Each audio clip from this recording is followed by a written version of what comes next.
A lot of you asked me to make videos on MCQs of each chapter. तो आज मैं MCQs की videos लेकर आ गई हूँ और आज इस वीडियो में हम लोग इंडियन इको के MCQs को टारगेट करेंगे बिकॉज इंडियन इको थोड़ी सी ट्रिकी है इस साल. मतलब बहुत सारा डेटा है, a lot of theory part is involve and somehow बच्चे असर्शन रीजनिंग के क्वेश्चंस में बहुत फंस रहे हैं. So I thought let's begin with Indian eco और आज की वीडियो में आपको एक्सटेंसिव इंडियन इको के सारे MCQs मिलेंगे.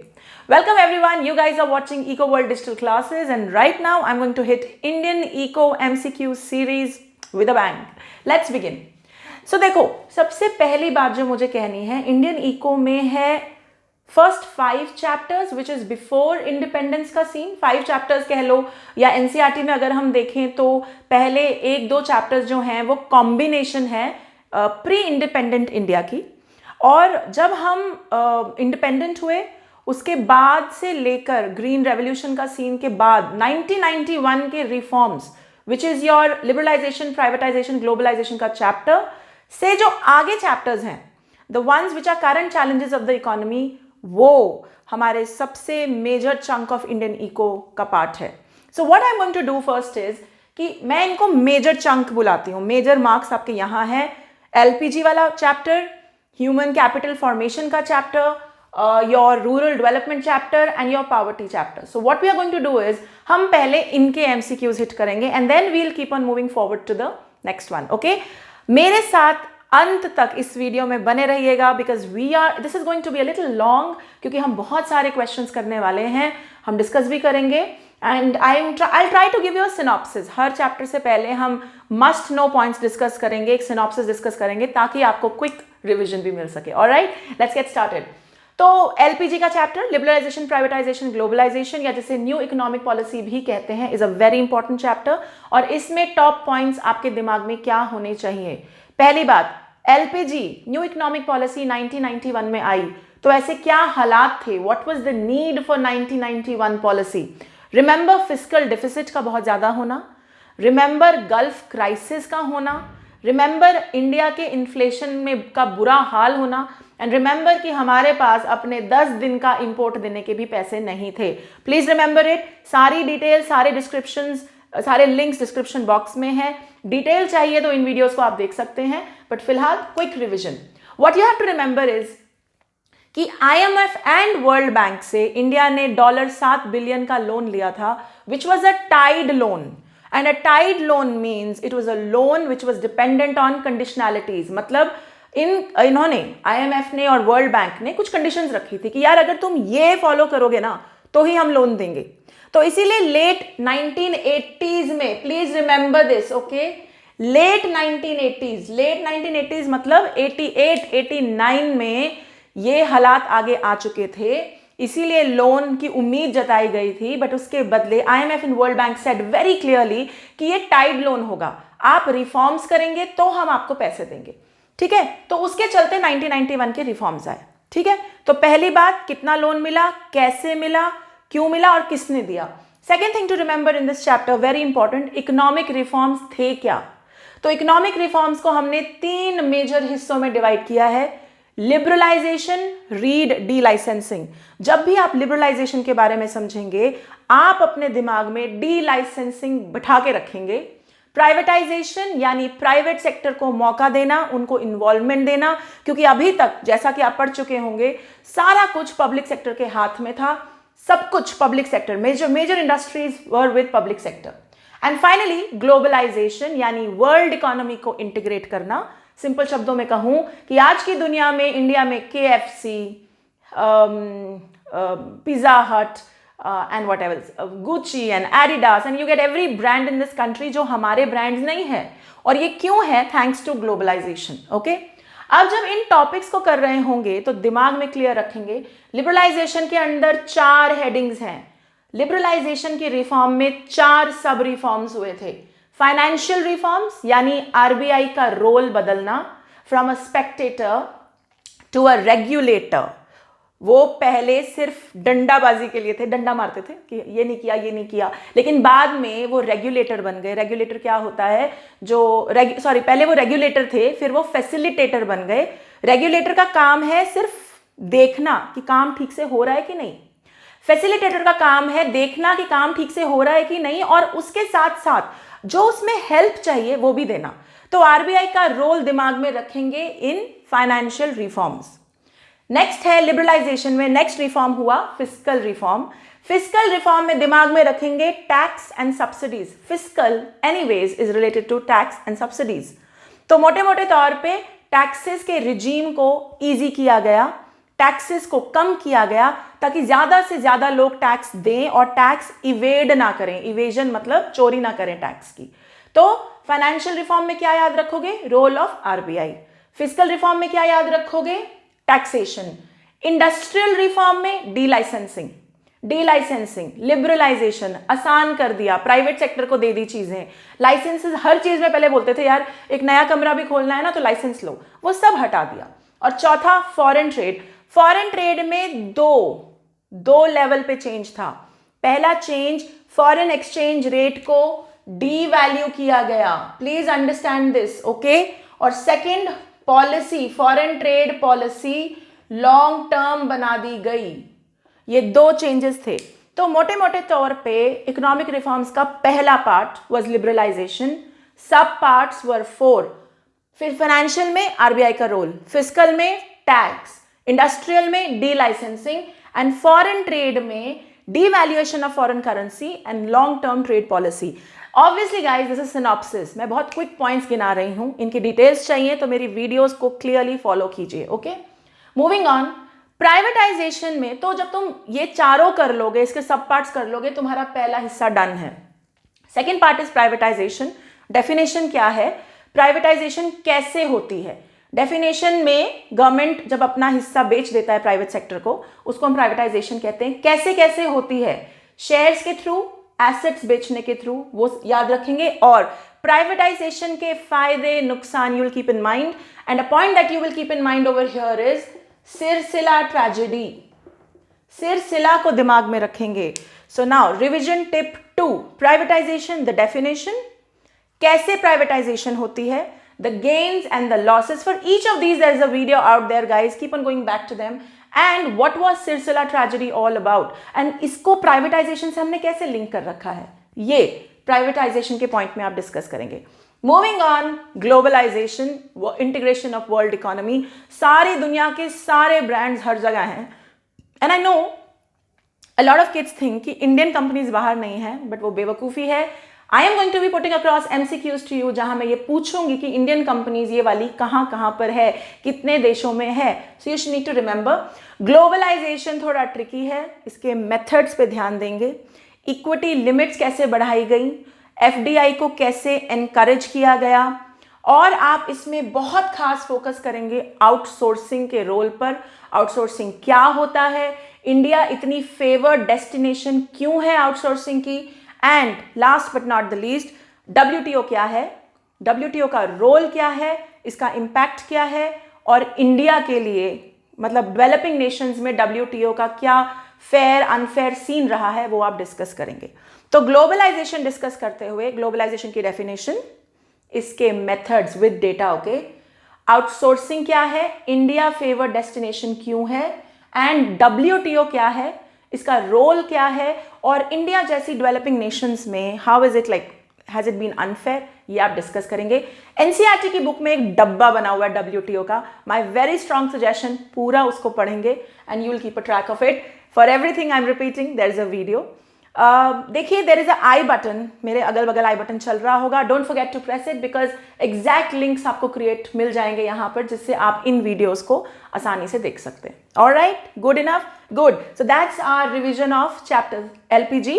अब बिगिन करते हैं MCQs के साथ।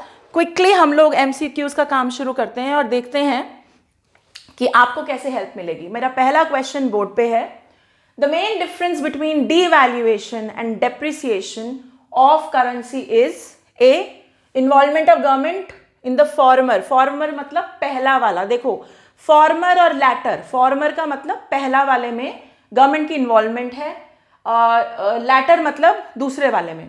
तो involvement of government in the farmer, devaluation में गवर्नमेंट होती है। B, involvement of private players in the farmer, devaluation में प्राइवेट प्लेयर्स इन्वॉल्व होते हैं। Involvement of demand and supply in the farmer, devaluation में डिमांड एंड सप्लाई होता है या नन ऑफ दीज? तो इसी समय पे ना अपनी वीडियो को पॉज कर लेना, इसको सॉल्व कर लेना और देन कम बैक, बिकॉज मैं इसका आंसर देने वाली हूं. इसका answer is going to be involvement of government in the former, because devaluation और डेप्रिसिएशन का सबसे बड़ा फर्क है that devaluation is deliberately done by the government. Government करती है जानबूझकर, जैसा कि इस रिफॉर्म में किया गया था, अपनी करेंसी की वैल्यू को कम करना. क्यों? ताकि हम लोग सस्ते हो जाएं और हमारे एक्सपोर्ट्स बढ़ जाएं. वेयर एज डेप्रिसिएशन अपने आप होती है जब डिमांड और सप्लाई के खेल से, बिना गवर्नमेंट की इंटरफेरेंस से जब रेट ऊपर नीचे होते हैं, हम उसको डेप्रिसिएशन कहते हैं. And that is why in this case answer A is the correct answer. Alright, good to go. Now let's move on to the next question here. आप लोग बने रहिए मेरे साथ और साथ साथ करते जाइए. Let's keep on doing this. आपको जहां भी अनकंफर्टेबल लगे, आपको लगे कि तेज हो रहा है, प्लीज पॉज कीजिए वीडियो को and then move on and do it. Okay, आपकी साथ साथ प्रैक्टिस भी हो जाएगी. Next question here is, okay, अगला क्वेश्चन देखते हैं. Okay, question number 2. When were quantitative restrictions completely abolished? April 2001, April 2003. Okay, this is going to be September 2003 and September 2001. तो हमारा MCQ क्या है? When were quantitative restrictions completely abolished? अगर तुम लोगों को ध्यान हो तो quantitative restrictions 1991 से पहले लगी हुई थी, यानी 50 kgs of gold ही देश में आएगा, 25 kg of अनाज ही देश में आएगा. There was a quantitative restriction on imports, right? वो इन्होंने हटा दी बिकॉज ये रियलाइज कि यार इससे हमारे एक्सपोर्ट्स और इंपोर्ट्स के रिलेशन पे बड़ा फर्क पड़ता है, तो इन्होंने वो हटा दी. तो ये किस समय हटाई गई? That's your first question. Question number 2, export duty. Export duty का मतलब टैक्सेस ऑन एक्सपोर्ट्स, वो क्यों हटाई गई? क्यों हटाए गए? To increase the value of rupee, to decrease the value of rupee, to increase the competitiveness of exports, none of these. अब देखो यहां पे 1-2-3 फंडे क्लियर करो. एक्सपोर्ट ड्यूटी जब बढ़ती है तो एक्सपोर्ट महंगे होते हैं. क्यों? क्योंकि जब टैक्स बढ़ेगा लगेगा, so let's say I am selling my thing for 10 rupees और उस पर 2% का एक्सपोर्ट ड्यूटी लग गई, तो जब बेचूंगी तो 12 पे ही बेचूंगी ना, क्योंकि टैक्स इन्वॉल्व है वहां पर. तो एक्सपोर्ट ड्यूटी लगने से हमेशा हमारी प्राइसेस बढ़ जाती हैं, महंगा हो जाता है एक्सपोर्ट. तो क्यों हटाई गई? इस लॉजिक को दिमाग में रखते हुए सॉल्व करेंगे. क्वेश्चन नंबर 4, इनमें से किसी के लिए इंपोर्ट लाइसेंसिंग अबॉलिश नहीं हुई? सो अ लॉट ऑफ थिंग्स के लिए इंपोर्ट लाइसेंसिंग हटा दिए गए. पहले क्या होता था, कैपिटल गुड्स भी आ रहे हैं तो जी इंपोर्ट का भी लाइसेंस लो, हर चीज का इंपोर्ट का भी लाइसेंस लो. कईयों के लिए हटा दिया गया, बट इनमें से कुछ हैं जिनके लिए नहीं हटाया गया. वो क्या है? वीडियो पॉज कीजिए, 2 मिनट लीजिए, सॉल्व कीजिए और फिर वापस मेरे जवाब सुनिएगा. पहले का आंसर है अप्रैल 2001 में क्वांटिटेटिव रिस्ट्रिक्शंस हटा दी गई, कंप्लीटली अबॉलिश कर दी गई. एक्सपोर्ट ड्यूटी को हटाया गया सी हमारी कॉम्पिटिटिवनेस बढ़ाने के लिए. कॉम्पिटिटिवनेस का मतलब है वर्ल्ड, जब दुनिया में व्यापार होता है, जब दुनिया में एक्सपोर्ट इंपोर्ट का सीन होता है, तो वहां उस देश से एक्सपोर्ट किया जाता है which is more competitive in terms of its price. सीधे शब्दों में कहूं, जो सस्ता है उसका चीज ज्यादा खरीदी जाती है. क्वालिटी इंपॉर्टेंट है बट उससे भी ज्यादा competitiveness in terms of price important है. तो हमने अपनी एक्सपोर्ट ड्यूटी इसलिए हटाई ताकि हम लोग सस्ते हो जाएं और हमारा कॉम्पिटिटिवनेस बढ़ जाए. That's your answer. इनमें से किसके लिए इंपोर्ट लाइसेंसिंग नहीं हटाई गई? Is D, both B and C. Hazardous चीजें, जो जानलेवा हैं, जिनसे नुकसान हो सकता है वो, और जो एनवायरमेंट को इफेक्ट कर सकती हैं चीजें, जैसे न्यूक्लियर एनर्जी है, जैसे टाइटेनियम है, ये सब पे इंपोर्ट लाइसेंसिंग अभी भी बरकरार है. Right? Are we clear? Good to go.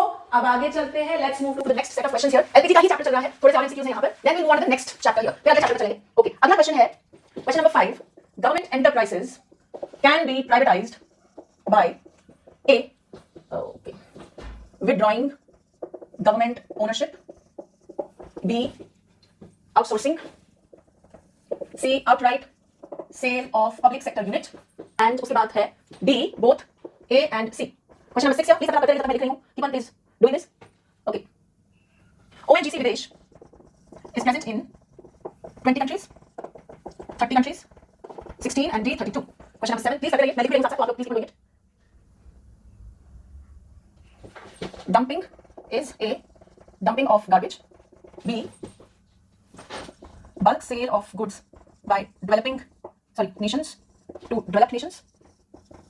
C, bulk sale of goods by developed to developing nations.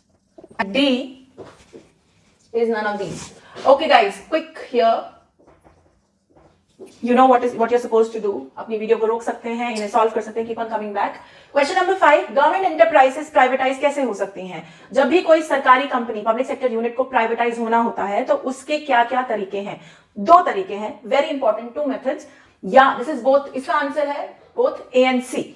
या तो कंप्लीटली गवर्नमेंट ओनरशिप विड्रॉ हो जाएगी, यानी गवर्नमेंट अपना हिस्सा खींच लेगी, या पूरे पीएसयूज को आउटराइटली सेल कर देगी, जैसे कि अभी एयर इंडिया को सेल किया गया है. I hope you guys know, Tatas have bought Air India now. तो जैसे एयर इंडिया को कंप्लीटली बेच दिया गया है, बिल्कुल ठीक ऐसे ही प्राइवेटाइजेशन हो सकती है. Answer is D.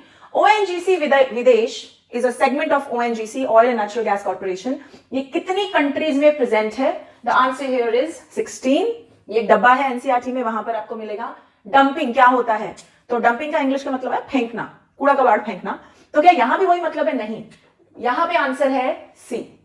Developed Nations के मार्केट जब फुल हो जाते हैं, जब उनकी सैचुरेशन हो जाती है, जितना वहां बेच सकते थे उतना बेच चुके होते हैं, तो वो अपना बिजनेस बढ़ाने के लिए ना अपना सारा सामान डेवलपिंग नेशंस में फेंक देते हैं. इसे डंपिंग इसलिए कहते हैं क्योंकि इतनी लार्ज सप्लाई में जब सामान डेवलपिंग नेशन में फेंका जाता है तो डेवलपिंग नेशन के अपने जो ब्रांड्स हैं वो खत्म हो जाते हैं, because people end up buying cheaper things. एक तो इंपोर्टेड, ऊपर से cheaper, so they end up buying that.